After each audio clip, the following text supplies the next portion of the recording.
Video 7, Finding Funding for U.S. Study. Hey, it's Marty. Today we'll discuss financing your U.S. education. We will cover how students are funded, the various sources of undergraduate and postgraduate study funding, and the types of scholarships that are available.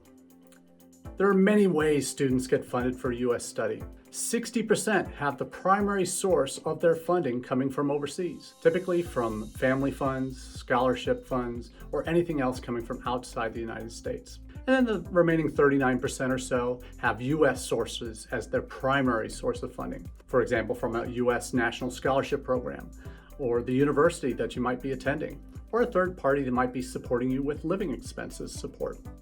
Begin by researching the various types of funding available for international students studying in the U.S. Explore scholarships, grants, fellowships, and assistantships offered by universities and external organizations.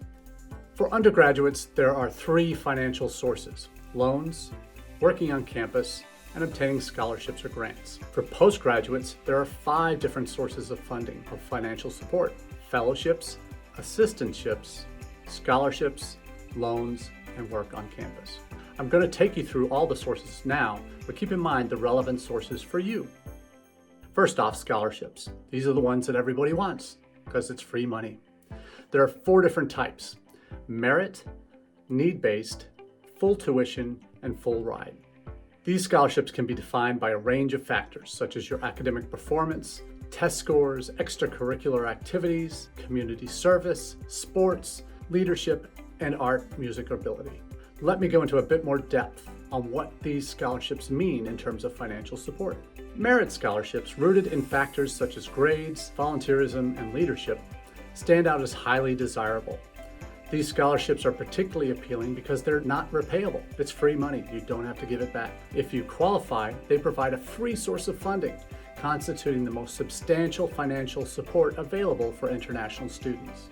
A need-based scholarship is a type of financial aid awarded to students based on their demonstrated financial need. It considers factors such as the student's family income and assets and overall financial situation to determine eligibility. These scholarships are designed to bridge the gap between the cost of education and the student's ability to pay, and you will need to fill out a form to qualify for these scholarships. Not all institutions will do this. Again, it is a very select number that have need-based financial assistance, probably as few as 200 institutions in the U.S. A full tuition scholarship in the United States covers all tuition fees for a student's academic program, eliminating the need for out-of-pocket expenses for tuition. However, it does not cover other costs like living expenses, accommodation, textbooks, supplies, miscellaneous fees, health insurance, and other costs. Recipients may need additional funding or other sources of aid to cover those expenses. A full ride scholarship in the United States covers all college expenses, including tuition, fees, room and board, textbooks and supplies, other living expenses like health insurance, even travel. These scholarships are rare and highly sought after and highly competitive because of the extensive financial support they offer. And a limited number of institutions can offer that full financial support. Aside from scholarships and grants, there are 2 types of loans that you could qualify for: U.S. bank-backed loans and educational loans. U.S. bank-backed loans are only available for international students who have a U.S. cosigner. That would be someone in the United States who is a permanent resident or citizen that would agree to pay back the loan in case you could not. The second type of loan, educational loans, are available outside the United States and have become more common in the last 10 years. Certainly in many countries in South Asia, but the terms for that loan will vary from country to country, from bank to bank. And this is money that you will have to pay back personally, and you will be solely responsible for that. As part of the application process, some scholarships and grants may require English language proficiency tests such as IELTS. Prepare diligently to showcase your language skills and increase your chances of receiving funding. Additionally, you can fund your studies by getting a job on campus. They are not the highest paying jobs, typically between $10 to $20 an hour depending on the skill level required. But while school is in session, you can work up to 20 hours a week, and during break periods, you can work up to 40 hours a week. Postgraduates can access 2 additional sources of finance: fellowships and assistantships.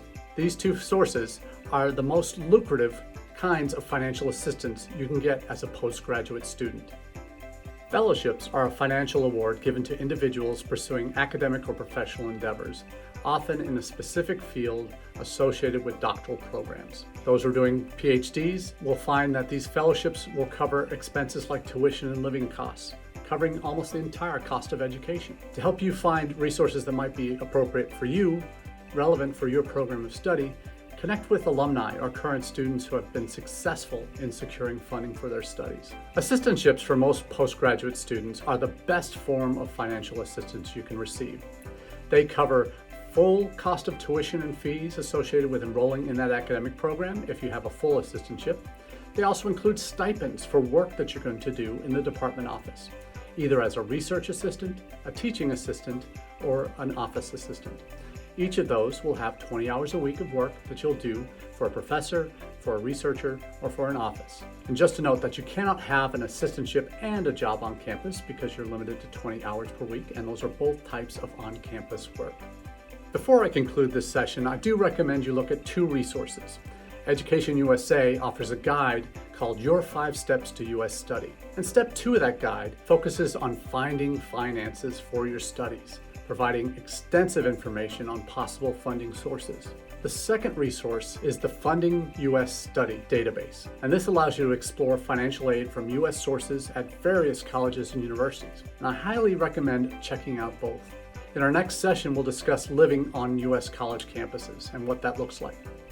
So be sure to follow along, share with your friends, check out the links in the description below, and we'll see you next time.